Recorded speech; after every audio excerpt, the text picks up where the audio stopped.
യിരെമ്യാവ് അധ്യായം 5. ന്യായം പ്രവർത്തിക്കുകയും വിശ്വസ്തത കാണിക്കുകയും ചെയ്യുന്നവനുണ്ടോ? ഒരുത്തനെ കാണുമോ എന്ന് യെരൂശലേമിൻ്റെ വീഥികളിൽ ചുറ്റി നടന്ന് അന്വേഷിക്കുകയും അതിൻ്റെ വിശാല സ്ഥലങ്ങളിൽ തിരിഞ്ഞ് അറിയുകയും ചെയ്യുവിൻ. കണ്ടുവെങ്കിൽ ഞാൻ അതിനോട് ക്ഷമിക്കും. യഹോവയാണ് എന്ന് പറഞ്ഞാലും അവർ കപടമായിട്ടത്രേ സത്യം ചെയ്യുന്നത്. യഹോവേ, നിന്റെ കണ്ണ് വിശ്വസ്തതയല്ലോ നോക്കുന്നത്. നീ അവരെ അടിച്ചു എങ്കിലും അവർ വേദനപ്പെട്ടില്ല. നീ അവരെ ക്ഷയിപ്പിച്ചുവെങ്കിലും അവർക്ക് ബോധം കൈക്കൊള്ളുവാൻ മനസ്സില്ലായിരുന്നു. അവർ തങ്ങളുടെ മുഖം പാറയേക്കാൾ കടുപ്പമാക്കി. മടങ്ങി വരുവാൻ അവർക്ക് മനസ്സില്ലായിരുന്നു. അതുകൊണ്ട് ഇവർ അല്പന്മാർ, ബുദ്ധിഹീനർ തന്നെ. അവർ യഹോവയുടെ വഴിയും തങ്ങളുടെ ദൈവത്തിൻ്റെ ന്യായവും അറിയുന്നില്ല. ഞാൻ മഹാന്മാരുടെ അടുക്കൽ ചെന്ന് അവരോട് സംസാരിക്കും. അവർ യഹോവയുടെ വഴിയും തങ്ങളുടെ ദൈവത്തിൻ്റെ ന്യായവും അറിയും എന്ന് പറഞ്ഞു. എന്നാൽ അവരും ഒരുപോലെ നുകം തകർത്ത് കയറ് പൊട്ടിച്ചു കളഞ്ഞിരിക്കുന്നു. അതുകൊണ്ട് കാട്ടിൽ നിന്നൊരു സിംഹം വന്ന് അവരെ കൊല്ലും. മരുപ്രദേശത്തിലെ ചെന്നായി അവരെ പിടിച്ചു കൊണ്ടുപോകും. പുള്ളിപ്പുലി അവരുടെ പട്ടണങ്ങൾക്കെതിരെ പതിയിരിക്കും.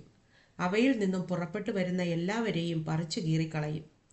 അവരുടെ അതിക്രമങ്ങൾ വളരെയല്ലോ, അവരുടെ പിന്മാറ്റങ്ങളും പെരുകിയിരിക്കുന്നു.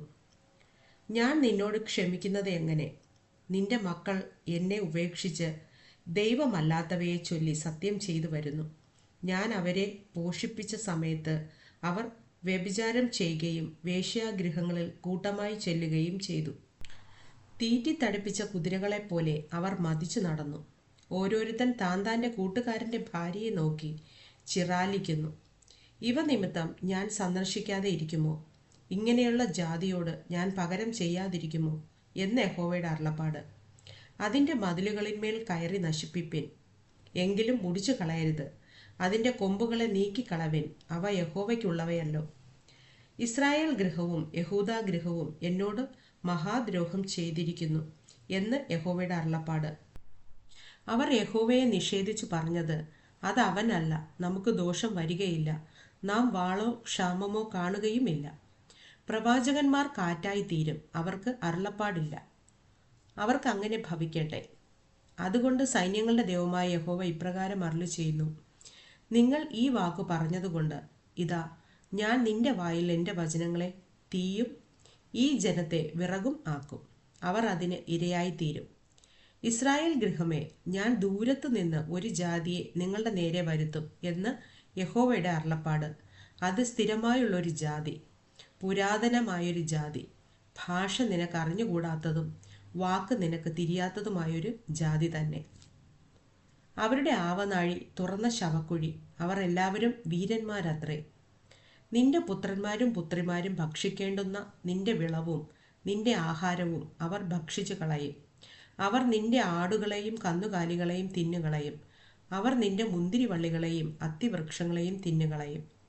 നീ ആശ്രയിക്കുന്ന നിന്റെ ഉറപ്പുള്ള പട്ടണങ്ങളെ അവർ വാൾ കൊണ്ട് ശൂന്യമാക്കി കളയും. എന്നാൽ അന്നാളിലും ഞാൻ നിങ്ങളെ മുടിച്ചു കളയുകയില്ല എന്ന് യഹോവയുടെ അരുളപ്പാട്. നമ്മുടെ ദൈവമായ യഹോവ ഇവയൊക്കെയും നമ്മോട് ചെയ്യുവാൻ സംഗതി എന്തെന്ന് ചോദിക്കുമ്പോൾ നീ അവരോട്, നിങ്ങൾ എന്നെ ഉപേക്ഷിച്ച് നിങ്ങളുടെ ദേശത്ത് അന്യദേവന്മാരെ സേവിച്ചതുപോലെ നിങ്ങൾക്കുള്ളതല്ലാത്ത ദേശത്ത് നിങ്ങൾ അന്യജാതിക്കാരെ സേവിക്കേണ്ടി വരും എന്നുത്തരം പറയണം. നിങ്ങൾ യാക്കോബ് ഗൃഹത്തിൽ പ്രസ്താവിച്ച് യഹൂദായിൽ പ്രസിദ്ധമാക്കേണ്ടതെന്തെന്നാൽ, കണ്ണുണ്ടായിട്ടും കാണാതെയും ചെവിയുണ്ടായിട്ടും കേൾക്കാതെയും ഇരിക്കുന്ന മൂഢന്മാരും ബുദ്ധിഹീനന്മാരുമായ ജനമേ, ഇത് കേൾപ്പിൻ. നിങ്ങൾ എന്നെ ഭയപ്പെടുകയില്ലയോ? എൻ്റെ സന്നിധിയിൽ വിറയ്ക്കയില്ലയോ എന്ന് യഹോവയുടെ അരുളപ്പാട്. ഞാൻ കടലിന് കവിഞ്ഞുകൂടാതവണ്ണം നിത്യപ്രമാണമായി മണൽ അതിരാക്കി വച്ചിരിക്കുന്നു. തിരകൾ അലച്ചാലും സാധിക്കയില്ല, എത്ര തന്നെ ഇരച്ചാലും അതിർ കടക്കയില്ല. ഈ ജനത്തിനോ ഷാഠ്യവും മത്സരവുമുള്ളൊരു ഹൃദയമുണ്ട്. അവർ ശഠിച്ചു പൊയ്ക്കളഞ്ഞിരിക്കുന്നു. മുൻമഴയും പിന്മഴയും ഇങ്ങനെ നമുക്ക് അതത് സമയത്ത് വേണ്ടുന്ന മഴ തരികയും കൊയ്ത്തിനുള്ള കാലാവധി പാലിച്ചു തരികയും ചെയ്യുന്ന നമ്മുടെ ദൈവമായ യഹോവയെ നാം ഭയപ്പെടുക എന്ന് അവർ ഹൃദയത്തിൽ പറയുന്നതുമില്ല. ഇവ മാറിപ്പോകുവാൻ നിങ്ങളുടെ അകൃത്യങ്ങൾ അത്രേ കാരണം. നിങ്ങളുടെ പാപങ്ങളാൽ ഈ നന്മയ്ക്ക് മുടക്കം വന്നിരിക്കുന്നു. എൻ്റെ ജനത്തിൻ്റെ ഇടയിൽ ദുഷ്ടന്മാരെ കാണുന്നു.